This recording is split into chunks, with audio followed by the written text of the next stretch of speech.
الرحمن الرحیم۔ انہوں نے پوچھا ہے کہ ایک فرقے کی طرف سے یہ سوال آیا ہے، نماز میں پتلون موڑنا کیسا ہے؟ جواب دیا گیا ہے کہ پتلون موڑ کر نماز پڑھنا مکروہ ہے۔ آگے کتاب کا حوالہ دیا ہے۔ پہلی بات یہ ہے کہ چونکہ یہ بدعتی فرقہ ہے تو ان کی ہر بات ادھوری اور ٹکانے سے ہٹی ہوئی ہوتی۔ غرناطی شاطبی نے اعتصام میں لکھا ہے کہ مبتدی کبھی پوری بات نہیں کرتا۔ سب سے پہلے تو ان کو یہ بیان کرنا چاہیے کہ مرد کے لیے شلوار پتلون پینٹ کے پانچے ٹخنوں سے نیچے کرنا حرام ناجائز ہے۔ درست بات یہ ہے کہ ایسی نماز دوبارہ پڑھی جائے گی، یہ دونوں باتیں حدیث سے ثابت ہیں۔ اب تیسری بات کہ پتلون یا شلوار کے پانچے یا پینٹ وغیرہ کی یا دھوتی کے کنارے ٹخنوں سے نیچے ہو تو کیا کیا جائے؟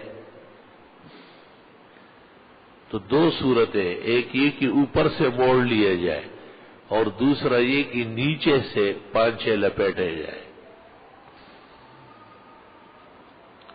بخاری شریف، مسلم شریف، ترمذی، ابو داؤد، سنن نسائی، ابن ماجہ، مسند ابی اعلی، معجم طبرانی، مصنف عبدالرزاق، مصنف ابی بکر ابن ابی شیبہ، مسند امام احمد، تمام معتبرات میں یہ واقعہ موجود ہے، خاص کر بخاری شریف میں، کہ حضرت عمر رضی اللہ عنہ کی شہادت کے وقت جب وہ گھر پر تشریف فرما تھے، صہیب رومی آئے اور رونا دھونا کیا اور حضرت عمر کو تکلیف میں دیکھ کے بہت غم اور پریشانی کا اظہار کیا۔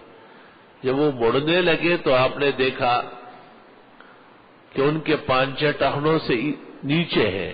آپ نے کہا واپس کرو، واپس لائے گئے تو حضرت عمر اس طرح فرماتے ہیں، ارفع ثوبک، کپڑا اوپر کر لو، فإنه أنقى لثوبك وأتقى لربك، اس سے کپڑا بھی صاف رہے گا، رب بھی خوش ہوگا۔ اب ایک آدمی کے پانچے جو نیچے ہیں اور اس کو آپ کہتے ہیں کہ اس کو اوپر کر لے، تو کیا مطلب ہے کہ کینچی سے کاٹ کے سلائی کر لے؟ یہی مطلب ہے نا کہ یا تو نیفے سے اوپر کر لے یا نیچے سے پانچے موڑ لے۔ ہر دونوں صورتیں عین حدیث اور شرع کے مطابق، جس کسی کتاب میں اس کو مکروہ کہا ہے بنا بر جہل ہے۔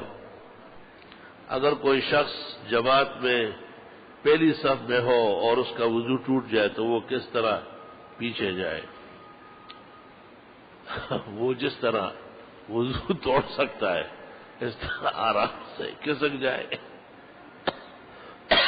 مطلب یہ ہے کہ یہ ضرورت طہارت کی پیش آئی، اس طرح سمجھو، اور طہارت کی جب ضرورت نمازی کو پیش آئے تو وہ نمازیوں کے سامنے گزر سکتا ہے، بلا ضرورت گزرنا منع ہے۔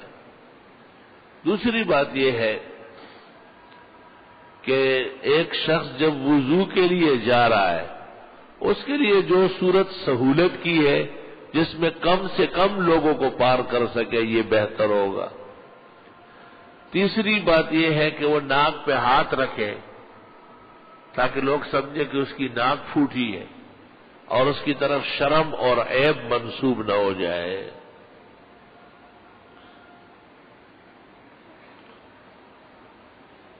ابوالکلام آزاد کے بارے میں وضاحت فرمائے کہ یہ کون سے مسلک سے تعلق ہے؟ حنبلی مسلک اپنے آپ کو کہتے تھے، جیسے ہندوستان کے آزادی کے اعلیٰ ترین باصلاحیت لیڈر تھے۔ کیا یہ بات سچ ہے کہ وہ اپنی امامت کا اعلان کرنے والے غلط بات ہے؟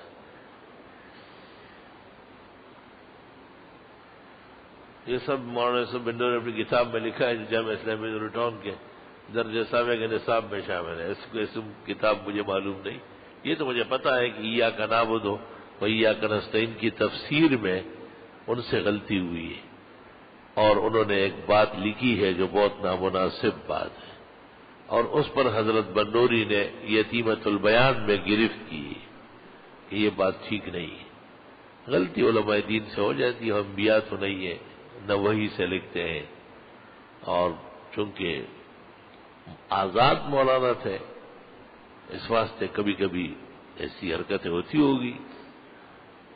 شیخ الاسلام مولانا حسین احمد صاحب مدنی کے ہاں جب دعوت ہوتی تھی، مولانا ابوالکلام آزاد کھانا وانا کھا کے فارغ ہو جاتے تو حضرت شیخ الاسلام اٹھ کے جانے لگتے اور فرماتے دسترخوان اٹھا دیکھو کچھ اور بھی چیز ہوگی.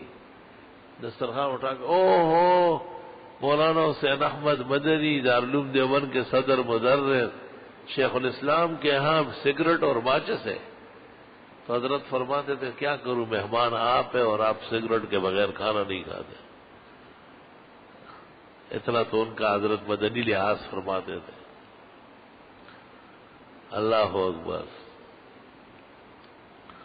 وہ کتاب جو آپ بتا رہے ہیں غالباً یتیمۃ البیان کا ترجمہ ہے جو ہمارے عزیز مولانا سید سلیمان بنوری نے کیا ہے.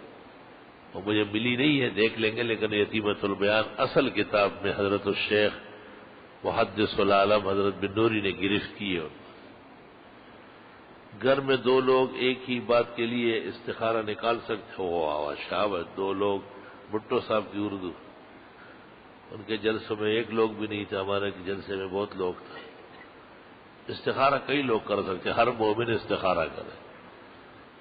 ہم کو عمر مبارک کو آپ نے قمیض کا مصنون طریقہ بتایا تھا جو سمجھ میں نہیں آئے. دائیں سے بائیں کیا بٹن والی پٹی ہونی چاہیے؟ جی ہاں، جس طرح آپ نماز میں ہاتھ باندھتے ہیں اور دائیں ہاتھ بائیں پر رکھتے ہیں، اس طرح آپ کے واسکٹ، جیکٹ، قمیض، شیروانی، جو بھی کپڑا آپ قمیض کی جگہ پہنے دائیں بائیں پہ ہو. بٹن پٹی دائیں بائیں پہ رکھے کہ بند ہو جائے تو دائیں بائیں پہ نظر آ جائے.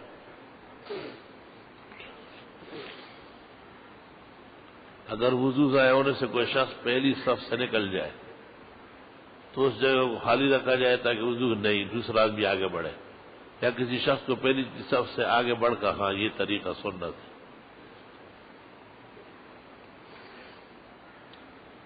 ہمارے ایک دوست عمرہ ادا کرنے کے بعد مدینہ تشریف لے گئے اور زیارت کے بعد انہوں نے براہ راست مدینے سے جدہ آنا تھا، مگر ٹریول ایجنسی نے ان کے ٹکٹ اور پاسپورٹ سب مدینہ نہ پہنچائے، جس کی وجہ سے ان صاحب کو دوبارہ مکہ آنا پڑا. ایسی پر انہوں نے مدینے کے میقات سے احرام نہ باندھا بلکہ مکہ آ کر تنعیم سے احرام باندھ کر عمرہ کیا اور یہ پاکستان آ گیا. کیا ان کا یہ عمل درست تھا یا پھر کوئی دم دینا پڑے گا؟ مدینہ منورہ سے جو شخص مکہ معظمہ جائے وہ مدینہ سے یا اس کے میقات ذوالحلیفہ سے آبار علی سے احرام باندھ دے، اور جو بغیر احرام کے آگے بڑھا وہ گناہگار ہوگا اور دم دے گا. لیکن چونکہ اس شخص نے تنعیم سے عمرہ کر لیا تو عمرے کا بدل تو ادا کر لیا، عمرۃ القضاء. اس پر دم اختیاری ہے، وجوبی نہیں ہے. دم دے دے کیونکہ ذوالحلیفہ سے تنعیم تک بغیر احرام کے آیا ہے، تجاوز عن المیقات ہو چکا ہے تو دم دے دے، لیکن یہ دم وجودی نہیں ہے، استحبابی ہے، اور عمرہ تو اس پر لازم تھا. قاعدہ تو یہ ہے کہ جو میقات سے تجاوز کر لے وہ واپس جائے میقات سے دوبارہ احرام باندھ دے یا دم دے دے. بصورت بہتر یہ ہے کہ ایسا نام نہ ہو جس میں شرک اور بدعت کا شائبہ.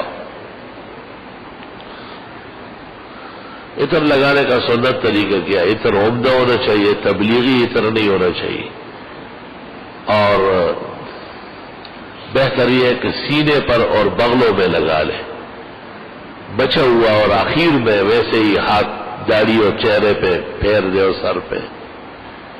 گڑی سیدھے ہاتھ پر یا بائیں ہاتھ پر آلے سنت باندھ دیں. لباس کا مصنون طریقہ کیا ہے؟ کیا شلوار قمیض دونوں سنت ہے یا لنگی؟ لنگی افضل ہے، شلوار پسندیدہ ہے. اس وقت علماء دین کا جو شلوار قمیض ہے یہی سنت لباس. کوئی ایسی دوا میں جس میں حرام اجزاء شامل ہو ڈاکٹر کے کہنے پر استعمال کر سکتے ہیں، انتہائی درد یعنی مجبوری کی صورت میں جائز ہے. اگر جماعت شروع ہو چکی ہو اور کوئی شخص جماعت کے درمیان میں شامل ہو تو کیا وہ ثنا پڑے گا؟ نہ. اور یہ بیان فرمائے کہ اگر مقتدی ایک یا دو رکعت نکل جائے تو وہ سلام کے بعد پوری کرے گا، تو کیا اس کے فوراً بعد نوافل شروع کر دے یا دعا مانگ لیں، مختصر دعا مانگ کے سنتیں پڑھیں۔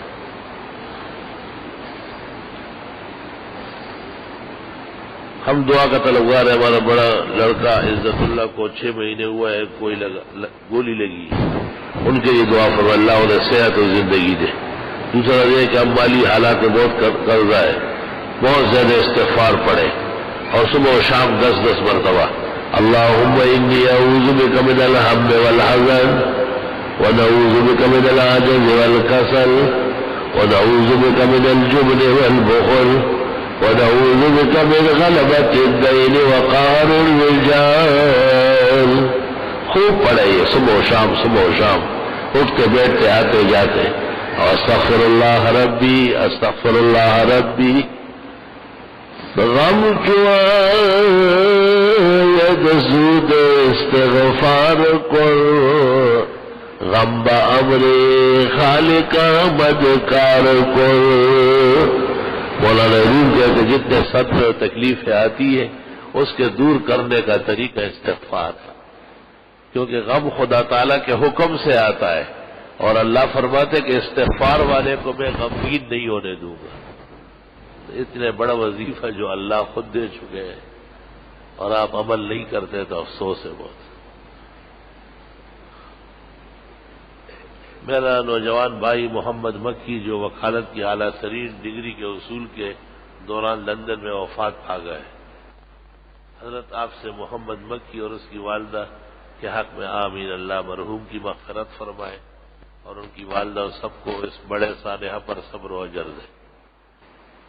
والدہ صاحبہ کے لیے دعائے صحت کی گزارش ہے کہ آپ جناب سے کاروبار میں خدمت کریے، اللہ پاک والدہ کو صحت شفا دے اور آپ کے کام میں آپ کی مدد فرمائے۔ اذان کے بعد یا کھانا کھانے کے بعد دعا میں ہاتھ اٹھانا کیسا ہے؟ کوئی حرج نہیں، بہت سارے بزرگان دین کا طریقہ ہے، البتہ ضروری نہ سمجھا جائے۔ جہاں بغیر ہاتھ اٹھائے کام بنے وہاں ویسے ہی مانگے، اور جہاں دعا ہاتھ اٹھانے کے انتظار کرتے ہیں، خوش ہوتے ہیں، عزت سمجھی جاتی ہے۔ انہوں نے بھی آپ کو کھانا کھلایا ہے، آپ بھی ان کی خوشی کے لیے ہاتھ اٹھا کے دعا مانگے۔ میرا اپنا خیال یہ ہے اور خوشی اس میں ہے کہ ہاتھ اٹھا کے مانگا جائے، زیادہ خوش ہوتا ہوں، تسلی محسوس کرتا ہوں۔ اور جو لوگ دعا میں ہاتھ اٹھانا یا دعائیں مانگنا عیب سمجھتے ہیں، ان کے متعلق دعا کرتا ہوں کہ ان کا خاتمہ ایمان پر ہو جائے، مجھے ڈر ہے کہ وہ دنیا سے کافر گزرے۔ فتوے تو نہیں دیتا ہوں اس طرح، فتویٰ تو وہی ہے جو پہلے بتایا، ضروری نہ سمجھا جائے، جہاں اٹھائے اٹھا لو، جہاں نہیں اٹھاؤ، اپنا دل چاہتا ہے کہ دعا میں ہاتھ اٹھائے جائے۔ سوائے اذان کے بعد کی دعا جس میں ہاتھ نہ اٹھانا سنت طریقہ ہے،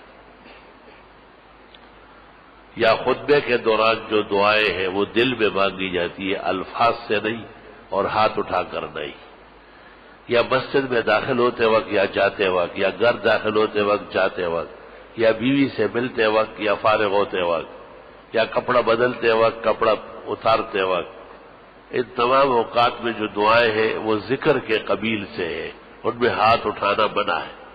الحمدللہ رب العالمین، نستغفرک اللہم ونسألک السلام والعافیہ۔